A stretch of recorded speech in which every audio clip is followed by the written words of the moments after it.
1 November 2005 पूर्वीच्या शिक्षकांना जुडी पेन्शन. उच्च न्यायालयाचा ऐतिहासिक आदेश. पण खरी वस्तुस्थिती काय?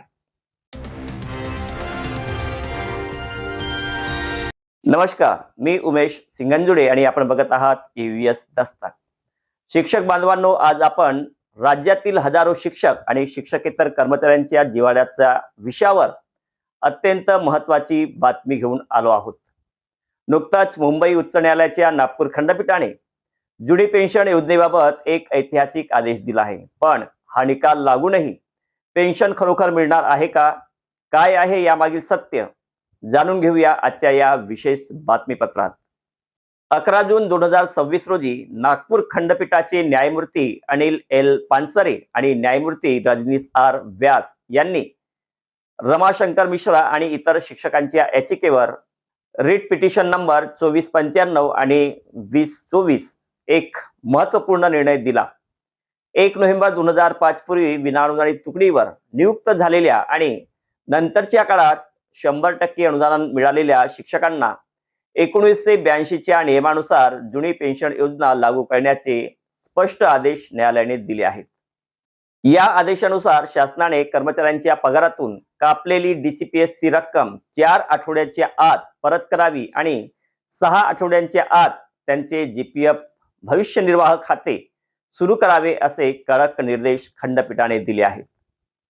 सरकारी पक्षाने सर्वोच्च न्यायालयात प्रकरण प्रलंबित असल्याचे सांगत सुनावणी तहकूब करण्याची मागणी केली होती, परंतु सर्वोच्च न्यायालयाने कोणतीही स्थगिती न दिल्याचे स्पष्ट करत खंडपीठाने शासनाची ही मागणी फेटाळून लावली. मित्रांनो, हा निकाल ऐकून नक्कीच आनंद झाला असेल, पण आता नाण्याची दुसरी बाजू आणि प्रत्यक्ष वस्तुस्थिती समजून घेणे गरजेचे आहे.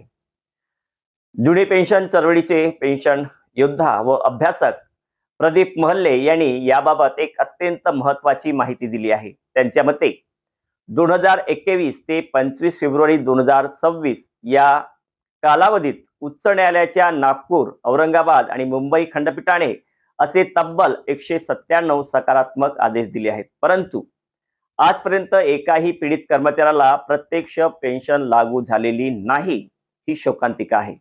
यामागचे सर्वात मोठे कारण म्हणजे 30 एप्रिल 2019 रोजी मुंबई खंडपीठाच्या पूर्णपीठाने लॉर्जन बेंचने दिलेला आदेश आजही कायम आहे. राज्य शासनाने तोच आदेश सर्वोच्च न्यायालयात शपथपत्राद्वारे सादर केला आहे.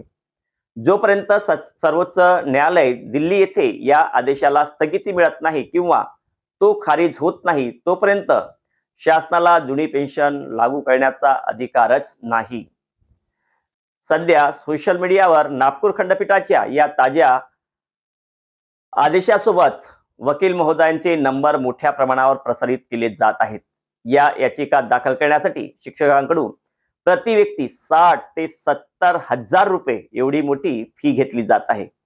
परंतु पेन्शन योद्धा आणि सर्वोच्च न्यायालयामध्ये जुनी पेन्शनसाठी लढा देणारे महल्ले सर यांच्या मते या सर्व सकारात्मक ऑर्डर्सचे आउटपुट सध्या तरी 0 आहे. त्यामुळे सर्वोच्च न्यायालयाचा अंतिम निकाल येईपर्यंत थोडा संयम ठेवा. खंडपीठात जशी सकारात्मक ऑर्डर येत आहे, तशीच सर्वोच्च न्यायालयातूनही आपल्याला न्याय मिळेल अशी अपेक्षा आहे. तोपर्यंत घाई गडबडीत वकिलांकडे याचिका दाखल करून आपला वेळ, पैसा आणि श्रम व्यर्थ घालवू नका, असे आवाहन करण्यात आले आहे. तुम्हाला या निर्णयाबद्दल काय वाटते? तुमच्या प्रतिक्रिया कमेंट बॉक्समध्ये नक्की कळवा. व्हिडिओ आवडला असेल तर लाईक करा आणि सर्व शिक्षक बांधवांपर्यंत ही महत्त्वपूर्ण माहिती पोहोचविण्यासाठी शेअर नक्की करा. अशाच महत्त्वपूर्ण बातम्यांसाठी आमच्या EVS दस्तक YouTube चॅनलला सबस्क्राईब करायला विसरू नका. धन्यवाद.